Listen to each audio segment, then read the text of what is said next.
BJP কর্মীরা অসন্তুষ্ট। তারা বলছেন যে এই জেলায় এসে দিলীপ দা এমন কিছু করবেন না যাতে অন্যান্য আমি এগুলো নিয়ে বলি না, এগুলো নিয়ে বলি না। আমাদের পার্টির কোনো কলিগ নিয়ে কোনো কথা আমি বাইরে বলি না। আমাদের লড়াই মমতা ব্যানার্জি এবং অভিষেক ব্যানার্জির হাত থেকে মালকে বাঁচানো। এসবে খরচ করার মতো সময় খরচ আমি করি না। আমাদের প্রত্যেকের লড়াই আমি দেখতে পাচ্ছি। আমি কৃতজ্ঞ।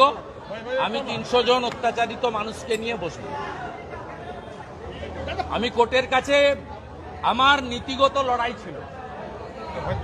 ভাইপো রাজভবনের গেটে বসলে 144 থাকে না। 5 দিন ধরে নাটক ড্রামা করেছেন। আমার এই লড়াইটা আমাকে কোর্ট আজকে আমার লড়াইকে কোর্ট সিলমোহর লাগিয়েছে। আমি এটাই চেয়েছিলাম। 1 মিনিট বসতে দিলেও সেটাই হতো জয়। 4 ঘন্টা বসতে দিয়েছেন।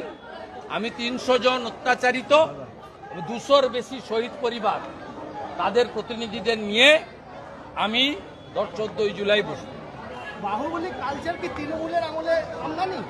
বাহুবলী কালচার, এটা বাহুবলী কালচার সিপিএম এর সময় ছিল একটা ছোট চারা গাছ ছিল বা ইউক্যালিপটাস গাছ ছিল। তৃণমূল সেটাকে বটবৃক্ষ করেছে। এখন এটা বাড়ছে। সিপিএম এর সময়ও ছিল।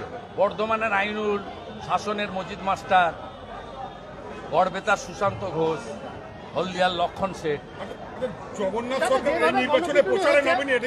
হ্যাঁ, প্রথম থেকে প্রচারে ছিল। পার্লামেন্টে আছেন। আজকে সন্ধ্যায় পৌঁছাবেন, কাল থেকে দেখতে পাবেন। আপনি কোত্থেকে কি কোন চশমা দিয়ে দেখছেন? হ্যাঁ, জবকার প্রথম দিন থেকে জগন্নাথ দা আছে প্রার্থী ঘোষণা। পার্লামেন্টে আগে আপনারা জানেন পার্লামেন্টে এবার ইম্পর্টেন্ট ইস্যু ছিল। উনি এমপি হিসেবে শপথ নিয়েছেন, স্পিকার ইলেকশনে অংশগ্রহণ করেছেন।